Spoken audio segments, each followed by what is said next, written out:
현대시 2022년 8월호 김미령 시인의 흑백 김미령. 교외로 한참을 걸어 나갔다. 겨울에 빈 들이 있고 그 앞에 마른 개울이 있었는데 왠지 낯설다고 했더니 여긴 처음부터 이랬어 라고 옆 사람이 말했다.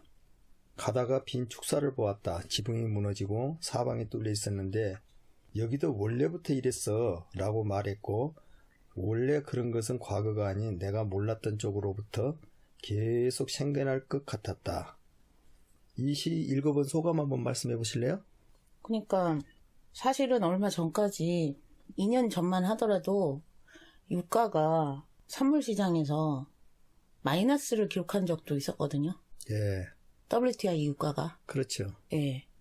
그래가지고 그때 큰 정말 디플레의 올가미에서 못 빠져나올 것 같은 세계 경제가 그랬었는데, 지금 유가가 $100 훨씬 넘어갔다가 이제 좀 내려가지고 뭐 한 $90 그 정도 하고, 디플레가 끝나지 않을 것 같았는데 지금 고금리 때문에 난리를 치고, 경제 위기가 환율만 보면은 벌써 온 것 같잖아요. 1,500원 정도 하니까. 근데 더 올라갈 것 같은 거예요. 금리가 올라가고 이러면 뭐 사람들이 다 달러로 회귀하잖아요. 근데 예전에 보면은 저희 경제가 환율이 올라가게 되면은 수출이 잘 되면서 이제 빨리 회복이 됐었거든요. 세계에서 제일 빠르게 회복되는 국가 중에 제일 지표였잖아요. 근데 지금은 과연 그렇게 될까라는 데 의구심을 또 많이 갖고 있잖아요, 사람들이. 왜냐하면 글로벌하게 다 힘들기 때문에.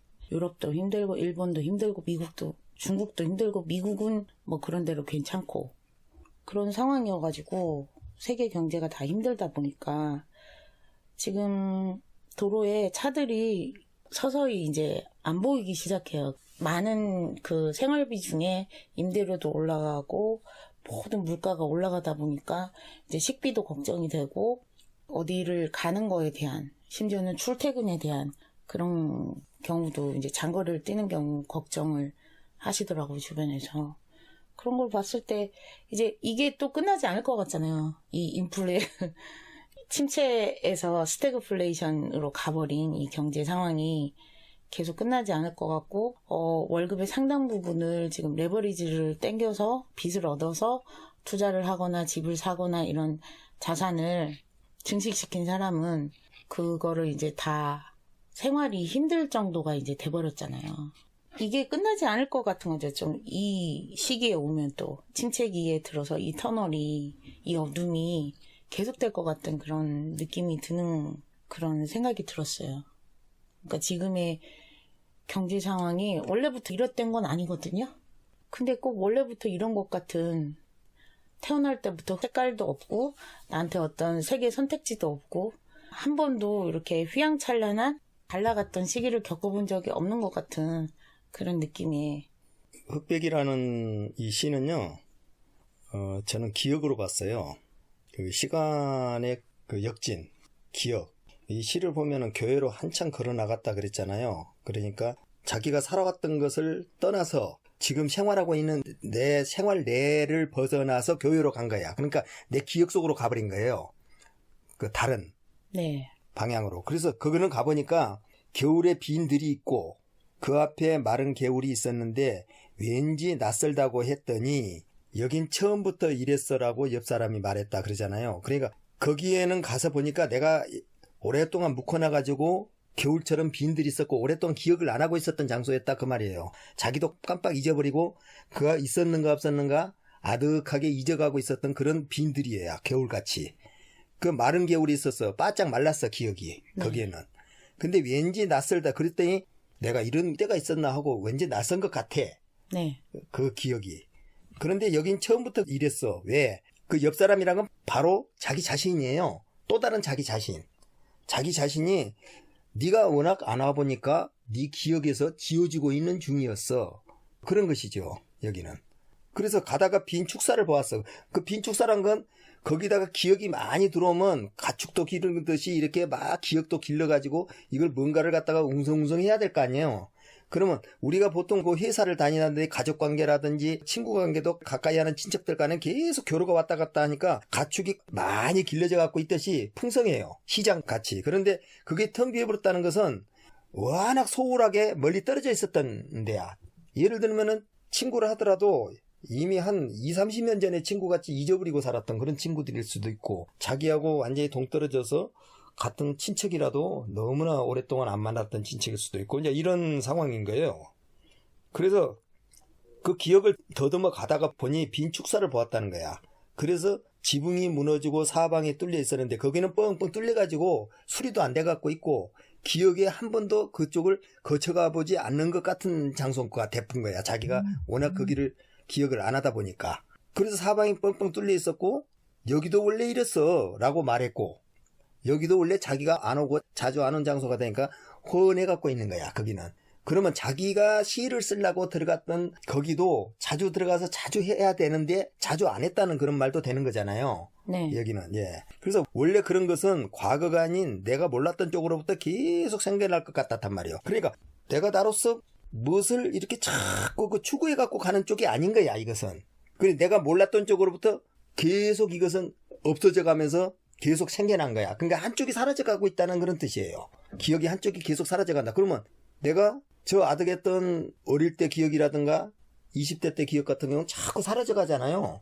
나이가 들수록. 네. 예, 그래서 계속 생겨날 것 같은 거야. 그것이.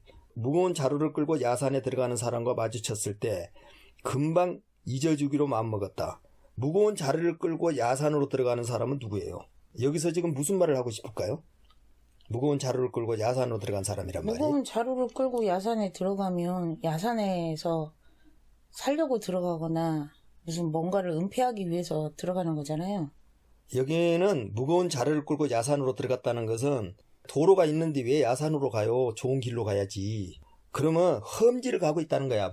머릿속에 복잡하고 그냥 그 생각하기 싫은 생의 그 아득하고 힘든 것을 한자로 짊어지고 험지 같은 야산을 갖다 헤쳐갖고 가야 되는 그런 상황에 마주친 거예요. 비밀을 뭔가 혼자만의 그 동락당 같이 그걸 수도 있고, 범죄를 은폐하려는 다른 사람에게는 비밀로 하고 싶은 그런 거를 혼자 짊어지고 가는 걸 수도 있고. 그럴 수도 있지요. 시를 쓰기 위해서 시에 대한 상상을 끌고 오기 위해서 그 무거운 자루를 짊어지고 상상 속으로 들어갈 수도 있지요. 근데 저는 여기서 처음에 이 부분을 보고 왜 조폭들이 묻잖아요. 빚 갚아 하면서 그런 장면, 그러니까 범죄와 연관된 장면, 뭐 살인 위협이라든가 살인에 준하는 그런 게 떠오르더라고요. 그래서 이런 거는 이제 리스키하니까 못 본 척하고 금방 기억 속에서 지우는, 나한테 위험한 거니까. 그래서 그런 생각을. 무거운 자를 끌고 야산으로 들어가는 사람과 눈이 마주쳤을 때 금방 잊어주기로 마음먹었다는 것은 우리가 생활에서 네. 상상 속에 됐든지 이 무거운 짐을 짊어지고 가잖아요. 네. 갔었을 때 그 나머지 것은 다 잊어버려야 돼. 네. 이걸 해결하기 위해서라도, 이 무거운 자를 해결하기 위해서라도, 시를 쓰기 위해서도 무거운 자루를 짊어지고 가는 거잖아요. 네. 예. 또 어떤 사업을 하기 위해서도 자기 혼자만의 고민을 하면서 야산 같은데, 동락당 같은 데를 들어가서 고민을 해야 되는 거야, 이게 혼자서. 그랬을 때 옆에서 자꾸 누군가가 방해를 하고 자꾸 거기에 다른 잡념이 들어오면은 이걸 해결을 할 수가 없는 거예요. 네. 그러니까 잊어주기로 한 거야. 네. 그냥 잊어줘야지 이게 뭔가 모르게 자기 그 고민이 해결될 수 있는 상황이니까. 플라톤의 동굴 속으로 들어가가지고 그런 장면이 나오잖아요. 근데 모든 사람들에게는 사실은 동굴이 필요하대잖아요. 그런 어머니의 모태 같은. 플라톤에서 말하는 동굴이란 것은 동굴 속에 갇혀 우물 안에 개구리처럼 갇혀갖고 거기가 진짜 세계라고, 우리가 지금 살고 있는 세계가 진짜 세계라고 착각을 하면서 네. 그림자인데, 우리가 살고 있는 것은 햇빛이 있는 저 동굴 바깥에가 진짜 세상, 이데아가 있는데 우리는 지금 현재 이데아를 다 잃어버리고 이 세상 안에서 이게 진짜 이데아의 세계인 줄 알고 살고 있다는 거예요. 그래서 그 동굴에 비유해갖고 우리가 이 현실 세계라고 생각을 안 하고 진짜 이데아를 찾아가야 된다고 생각하고 있는 거야. 그러면 플라톤의 입장에서 교육이란 것은 어떤 거냐면요, 이데아의 세계가 이미 갖춰져 갖고 있기 때문에 이데아를 회복만 하면 되는 것이 교육이에요. 우리가 배워갖고 알 것이 하나도 없어.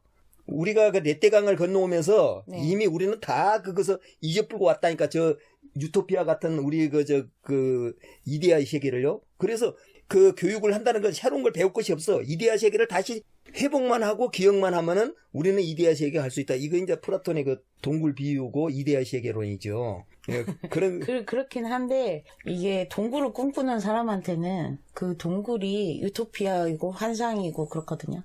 판타지이고. 자기만의 그 속으로 들어가는 그게 필요하잖아요. 그러니까 무거운 자루를 끌고 야산에 들어가는 사람이라는 게 바로 그 동굴을 찾는 나 혼자만의 그 고독 속에 갇히려고 하는 그런 이제 사람의 상태라고도 보여지는 거죠. 원래 동굴에 갇혀야지 네. 그 상상이 더 잘 돼요. 그러니까요. 동굴에 갇혀야지 이데아 세계가 더 아름답게 네. 보이고. 우물 안에 개구리가 우물을 필요로 하잖아요. 자기 삶의 공간으로서, 하나의 공간으로서. 우물이 필요하니까 거기 안에 있는 거잖아요.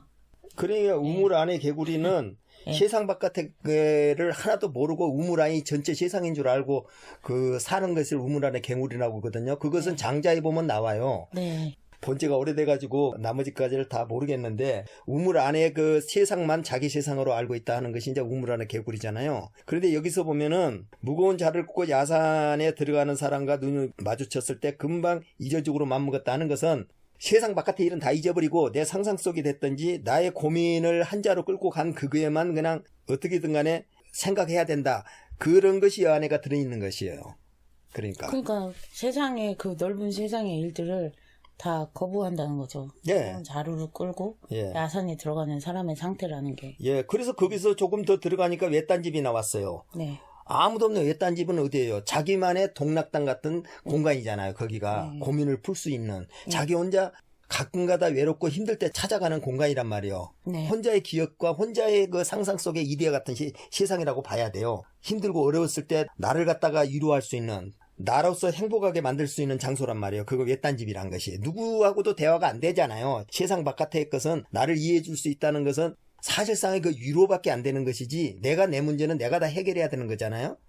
그러듯이 그 자기만의 외딴 집을 갖고 있는 거야. 모든 사람들은 다. 그래서 집 앞에 낡은 의자가 있었어. 낡은 의자가 있었다는 것은 오랫동안 안 왔다는 거 아니에요. 그 의자에 자기가. 네. 왜? 자기가 세상에 찌들려 살다 보니까 나 자신을 위해서 살지 않고 나의 동락당에 와보지를 못한 거야. 여기를. 그러니까 낡아갖고 있었던 거야. 그동안에 자주 앉았으면 반질반질이 이쁠 건데 그러질 못했다는 것이에요. 그 의자에 앉았던 사람은 집안에 누워 나오지 않았는데 그게 누구예요? 내가 그거를 방문했는데 여기 또 한 사람이 나오잖아요. 의자에 앉았던 사람은 집안에 누워 나오지 않았는데 원래는 내가 부르면 나오기로 한 사람인지도 모른다고 그러잖아요. 또 다른 자아의 모습이네요. 예, 맞아요. 그거예요. 본인 자신은 거기서 누워서 너무 오랫동안 그거를 방문을 안 하니까 그가 깨어있질 않는 거야. 네. 그래서 내가 거기를 찾아가겠다가 오랫동안 그 찾아가겠다 하면서 잊어버렸던 그 동락당을 찾아가 보니까 주인이 반갑게 맞아서 너 오랜만에 왔구나. 너 혼자 산다고 힘들었지. 왜 나하고 대화를 안 했어? 내 자신하고 내 내면하고 한번 대화를 해봤어야 되는데 그걸 못했지 않냐. 지금 이런 말이에요. 네. 여기서는. 그래서 의자에 앉았던 사람은 집안에 누워 나오지 않았는데 원래 내가 부르면 나오기로 한 사람이었는지도 모른단 말이에요. 이게. 예, 그래서 담벼락옆 빨랫줄에 속옷과 양말 한 켤레가 널려 있었고 속옷과 양말 한 켤레가 널려 있었으니까 어떻단 거예요? 그거 빨래를 해놨잖아요. 담벼락에다가. 그러면 있었다는 거야. 그러면 이걸 걷어야 될 거 아니에요. 그 빨래는 오래전부터 그 자리에 있었던 것 같았단 말이에요. 그러니까 속옷하고 양말을 갖다가 빨아놔 놓고 자기가 끼겨 있고 깔끔하게 그걸 자주 와서 보고 가야 되는데 안 보고 가다 보니까 너무나 오랫동안 빨래를 널어놔 놓고 빨래를 걷질 않은 거야. 그 빨래는 오래전부터 그 자리에 있었던 것 같았고 우리가 떠나고 한참 뒤에야 느리느리 빨래 걷으러 나올 그를 생각하느라 돌아와서는 아무 일도 못했다. 그러니까 내가 떠나고 난 뒤에 그 뒤에 나의 또 다른 자아가 와서 그 빨래는 걷어갖고 갈 건가? 그걸 잊고 다시 나를 초청할 건가? 나는 그거 생각 때문에 다음에 또 가야 되잖아요. 거기를. 나 혼자만의 동락당으로. 그 흑백 사진 속으로. 기억 속으로요. 그러면 여기서 말하는 우리라는 거는 세상에 대해서 살아가고 있는 나의 퍼소나들을 얘기하는 건가요? 내 그림자들. 그러니까 플라톤의 이데아로 친다면은 네. 우리는 저 이데아의 세계가 있는 건가도 모르고 여기가 지금 진짜 세계라고 살고 있는데 플라톤은 여기는 그림자 세계고 거기가 진짜야 이렇게 말하잖아요. 네. 마찬가지로 우리가 살고 있는 세상은 그림자 세계고 내가 나를 즐기고 나 혼자 동락당으로 가갖고 사는 것이 나의 모습이라는 거예요. 그걸 다 잃고 살고 있다는 거야. 근데 그 우리라는 거는 복수고 그라는 거는 단수잖아요. 복수와 단수 왜 이렇게 차이를 둔 걸까요? 우리는 예. 여기에 와서 예. 찾아온 사람들 우리이기 때문에 둘 이상이잖아요? 네. 그러면 나의 수많은 복수가 될 수도 있어요. 네. 나의 모습이 하나만 내 모습이 아니에요. 사람한테는. 네. 내가 착한 사람의 나도 있지만 나쁜 사람의 나도 있고 회사에서 일하는 나도 있고 엄마로서의 나도 있고 시인으로서 나도 있고 이런 여러 가지 며느리로서 나도 있고 부인으로서 나도 있는 거예요. 그게 다 와서 다 해결하는 건 아니야. 그 동락당에. 이번에 와서 해결하고 간 것은 내 자녀에 대한 고민에 대한 어머니로서 그거 해결하고 갔는가. 부인으로서 그 남편하고 그 고민 때문에 그거 하고 갔는가. 여러 가지 내가 또 왔지만은 다음에 올 때는 또 누구랑 같이 올라간가를 몰라. 그러나 나는 혼자 움직이지만은 그 안에는 여러 가지의 내 모습이 같이 포함되어 있기 때문에 우리라고 그런 거예요. 해결할 필요가 없는 세계일 수도 있죠. 예, 예. 그냥 혼자만의 그런 공간과 시간이 필요한 존재일 예, 수도 있죠. 꼭 해결할 필요가 없어요. 예. 왜냐하면 고민스러울 때 나 혼자 조용히 고민해보는 그 외딴 집인 거야. 그리고 그 집 앞에 낡은 의자가 있고 자기 혼자 살고 있어. 거기는 타인이 들어올 수가 없어. 그 장소는요. 자기 안에 있는 내면 속에 있는 자기의 집이고 자기 외딴 집이고 자기 혼자 가고 있는 기억 속에 시간 저 너머에 있는 흑백사진 속에 들어있는 그 장소니까. 예. 그래서 흑백이라고 한 거예요. 그러면 속옷과 양말 한 켤레가 의미하는 거는 세상에 요구사항하고는 전혀 다르게 그냥 내 자신이 필요한 속옷과 양말 한 컬레. 최소한의 생존을 위한 네. 그런 양식. 예. 여기는 속옷과 양말도 사실상 필요가 없지요. 그런 것 같죠. 예. 필요가 없는데 왜 속옷과 양말이 필요하겠어요? 빨래를 걸어 놔놓고 네. 자기가 최소한의 생활을 하고 최소한의 생각을 하고 최소한의 자기만의 즐길 수 있는 장소 안에서는 빨래를 안 걷어도 되고 걷어도 되는 장소지만은 오랫동안 안 왔다 갔다는 의미로 인해 가지고 오래전에 그 빨래도 그 자리에 그대로 있었다는 거야. 내가 걷고 갔질 않아. 전번에 와서 널어놨던 걸 못 걷고 간 거야. 그 이번에 와갖고는 신발을 벗어놨고 또 그냥 놔두고 갔을 수도 있을 거 아니에요. 여기다 잃어버리고. 그 다시 와갖고 자기 혼자만의 생각을 할 때는 조용히 차를 한 잔 마신다든지 혼자 조용히 명상을 했을 때는 또 이 장소를 다시 시인 혼자서 생각해 볼 수 있는 그런 장소라는 거죠. 여기는. 그 시인은 이런 장소를 자주 찾지 않으면 시가 안 나오는 거예요. 사실은. 이 장소를 자주 찾아야 되는데 이 장소를 자주 찾으면 찾을수록 세상과 멀어지는 거야. 이게요. 그러면 다 싫어하겠지. 주위에서는. 니는 니 혼자 살아라. 모르겠죠. 힘들겠잖아요. 그러면. 근데 처음부터 그런 곳은 없어요. 예. 예. 그냥 그렇게 생각을 하는 거죠. 예, 그렇죠. 차별화시키고 구분을 지어가지고 예, 예. 다 그렇게 바라보기를 좋아하죠. 그래서 예. 그 누가 그랬더라.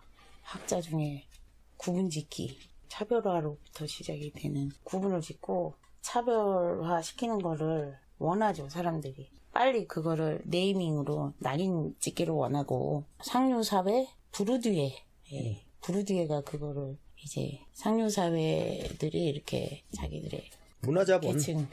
계층화 해가지고 자기 그 문화의 우월성을 가지고 계층화시키잖아요. 사람들을. 그러니까 예를 들면은 와인을 좋아하는 사람은 와인을 좋아하는데 그 와인이라는 것이 어려서부터서 그게 젖어갖고 그 문화자본을 습득한 사람들이 그걸 좋아하는 거고 막걸리를 좋아하는 사람은 또 막걸리만 좋아한단 말이에요. 어려서부터 그것만 먹었기 때문에.